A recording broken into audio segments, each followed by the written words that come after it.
Tem uma versão sua que acorda todo dia, pega o celular, antes mesmo de abrir os olhos direito, enche cada segundo desse silêncio com barulho, cada hora livre com qualquer coisa mesmo, só para não ficar parado, que adia a conversa difícil, que deixa o projeto importante para depois, que vive como se o tempo fosse infinito. Essa versão de você não é preguiçosa, não é fraca, não é distraída. Essa versão está correndo e você corre há tanto tempo que esqueceu que está atrás de você, mas está lá. Você vai morrer. Não como um conceito, não como uma estatística que vale para todo mundo no abstrato. Você, em pessoa específica, está assistindo isso agora, com seus medos específicos, com seus arrependimentos específicos, com suas histórias que ainda não terminou, vai parar de existir. As pessoas que você ama vão parar de existir. Tudo que você construiu, guardou, protegeu, vai desaparecer em algum lugar abaixo de todo o barulho que você criou ao redor de si mesmo. Você já sabe disso, sempre soube. O problema não é que você não sabe, o problema é que você fez esse saber fica até o final, porque quem vem depois disso pode ser o pensamento mais desconfortante e mais libertador que você vai ter hoje. Todo animal nesse planeta vive sobre a constante ameaça da morte. O cervo sente o predador, corre e sobrevive. A ameaça passa, ele volta a pastar, sem resíduo, sem angústia, às 3 da manhã, sobre a inevitabilidade da própria extinção. O cervo não fica acordado se perguntando se a vida dele significou alguma coisa. Você fica. Isso que torna a condição humana uma categoricamente diferente de tudo que existe nesse planeta. Não é inteligência, não é linguagem, não é a capacidade de construir cidades ou compor música. É isso. Você é a única criatura que sabe com antecedência que vai morrer e precisa encontrar uma forma de viver com esse conhecimento mesmo assim. Um filósofo americano chamado Ernest Beck dedicou a vida inteira a estudar o que os humanos fazem quando confrontam com essa verdade. O que ele encontrou não era confortante. Ele argumentou que a consciência da própria mortalidade cria um terror tão fundamental, tão insuportável, que praticamente toda a estrutura da civilização humana pode ser entendida como uma defesa elaborada contra esse terror. Cultura, religião, status, ambição, até amor, em parte serve como isso. Não como uma solução para a morte, mas como uma distração dela. É aqui que está o real problema. O perigo em si. A negação funciona. Funciona bem. Funciona para você passar anos, décadas vivendo como se o tempo não fosse o único recurso que você não pode repor, trabalhando em direções, coisas que você não quer ver de verdade, ficando em situações que drenam energia, dizendo que vai começar quando no momento não vai fazer, e o momento nunca chega. Aquele momento quando você fala assim, não, eu vou começar quando der certo, mas nunca dá certo porque você nunca começa, porque se fosse você teria começado, e se começar, teria que admitir que estava esperando, e se admitisse que estava esperando, teria que perguntar, esperando o quê? Exatamente o que estava esperando. Você pensa na sua identidade como algo que você descobriu, os valores que tem no jeito como se você se move pelo mundo, o papel que desempenha no trabalho, em casa, em cada sala que entra. Parece seu, parece que emergiu naturalmente de quem você geralmente é. Mas Beck faria uma pergunta desconfortável. Quando exatamente foi construído isso e por quê? A armadura do caráter não é uma forma de vida adulta. Ela se forma na infância, antes de você ter vocabulário para nomear e temer. A criança encontra um mundo que é vasto, previsível e indiferente. Constrói um eu que consegue sobreviver dentro dele. Um eu que conquista o amor, que evita a punição, que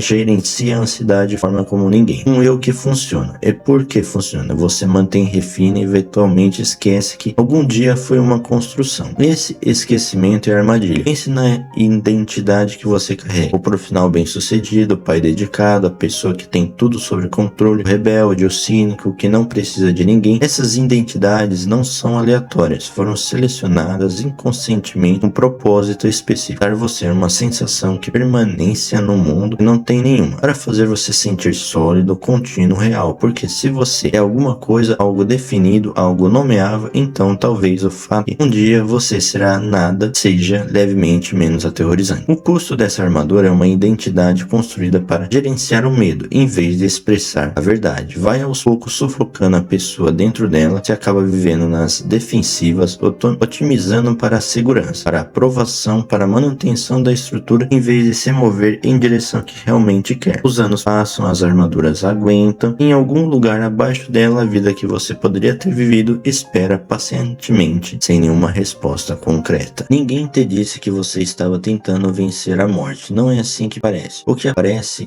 é a ambição, o desejo de construir algo que dure, de ser reconhecido e de deixar uma marca. Parece movimento para frente, parece que você está indo em direção a alguma coisa ou algum lugar. A afirmação desconfortável é que na maior parte do tempo você está se afastando de alguma coisa. O que você está evitando é o conhecimento de que nada disso vai durar. Cada pessoa tem um projeto herói, uma carreira que define, um legado que está construindo, um número na conta bancária que finalmente te faria se sentir seguro, a reputação cultivada em sala cheia de pessoas cuja opinião você decidiu que importa. Esses projetos não são sem sentidos, mas carregam um peso escondido. Abaixo dos objetos declarados existe uma ambição mais antiga, mais primitiva, importante de forma cósmica, ser tipo uma coisa que não simplesmente desaparece e vence. De alguma forma simbólica, a indiferença do universo. O projeto vira o problema quando é errado. Não é errado pelo padrão de outra pessoa, é errado pelo seu. O projeto heróico que a maioria das pessoas persegue não foi escolhido de dentro para fora, foi absorvido. De pais que precisavam que você tivesse sucesso de um jeito específico, uma cultura que mede o valor em moeda específica, da pressão acumulada de cada ambiente que cresceu, recompensando certas performances e punindo outras. Você observou tudo isso, construiu um projeto ao redor, tem executado fielmente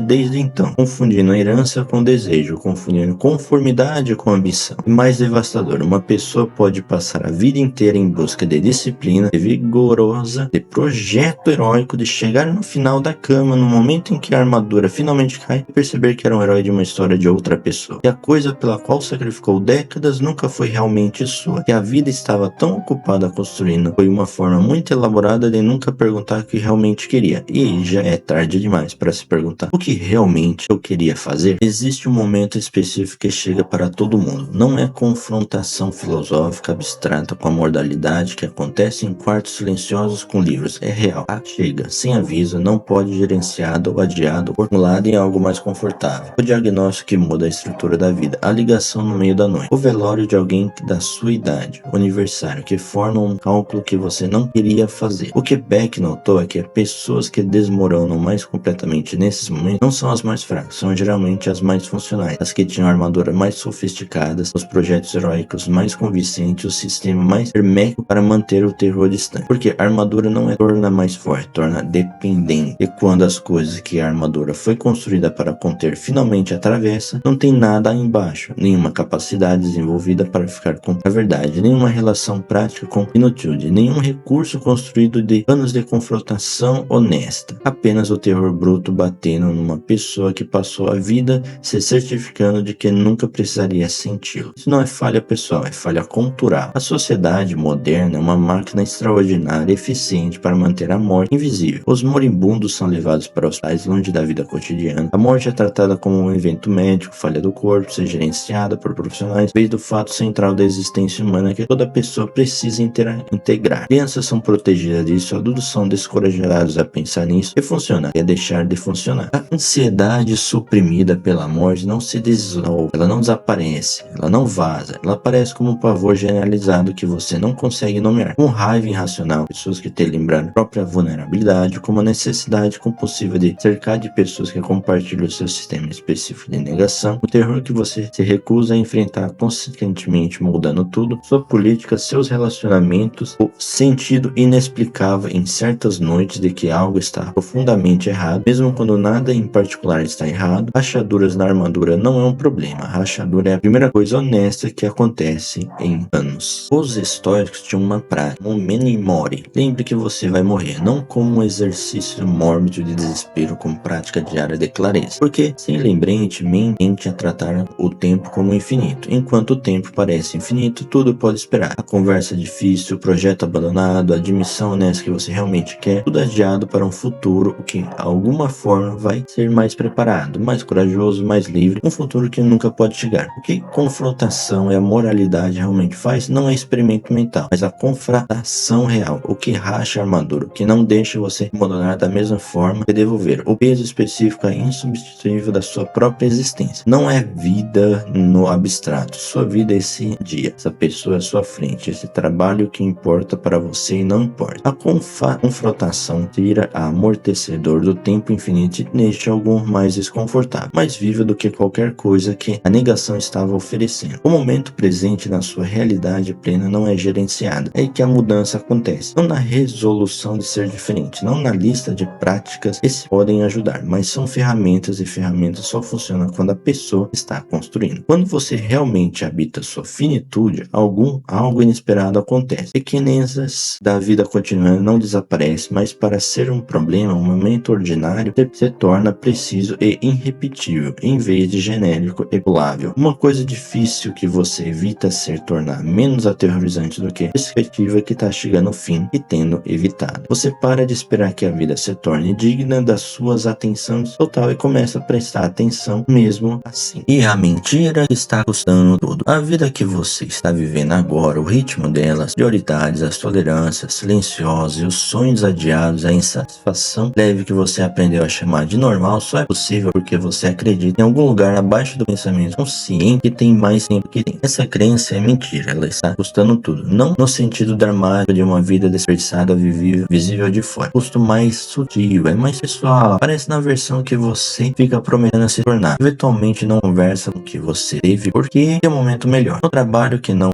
prometeu porque o compromisso tornaria fracasso real. No amor que não deu completamente porque a disposição total parecia perigosa demais. Nos anos que passam com uma estranha sensação que você está assistindo sua própria vida em vez de vivê-la. Beck chamou isso de negação da morte, mas poderia igualmente ser chamado de negação da vida. Você vai morrer, não sabe quando. Todos que você ama vão morrer. Tudo que foi construído vai eventualmente desaparecer. E nada disso é tragédia que você foi treinado a acreditar que é. Porque a tragédia nunca foi a morte, a tragédia foi a vida, não vivida, enquanto você estava ocupado fingindo que ela não estava chegando. Pare de fingir e comece a agir. Se esse conteúdo te fez desconfortar, não descarte. Fique com isso. Deixe os comentários o que você tem evitado e por quê. Se quer continuar explorando questões como essa, curta esse vídeo, se inscreva no canal e vai para o próximo vídeo. Até lá. O mundo pertence a quem tem coragem de enxergar o que ele é, a bondade suficiente para torná-lo cada vez melhor.